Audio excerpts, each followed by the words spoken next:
She's a good girl. What are you doing, good girl? Here we have a natural gas grill, Weber, powered by that 3/4 inch line. Switches over to a 1/2 inch. Then we got this 3/4 inch gas line coming out. Got it running to the detached garage now. Powers the generator. There's that gas line. It's about a 30-foot or 50-foot gas line. I bought that black hose down there from Tractor Supply. With the black water hose, 3/4 inch I bought from Tractor Supply. Feeds right into the detached garage. Got the Honda generator, which I converted over from regular gasoline to natural gas power. There it is right there. Put a unit on that baby. 3/4 inch water line. Right into the detached garage. There it is. Honda generator.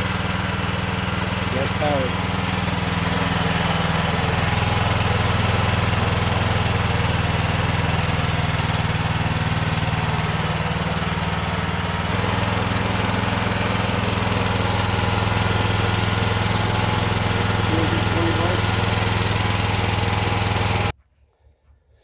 And this week I'm going to take this cord right here, that generator power cord.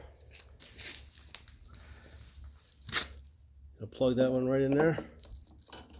I'm going to switch this end over right here.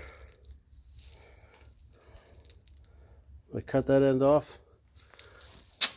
I'm going to wire it right into that. I bought a little plug. I'm going to wire it right into that welder plug. It's going to backfeed the house. So if we've got a power outage, we'll be good to go. Right from the garage. Generator will sit in the garage. If it's raining out or bad weather, I have no problem.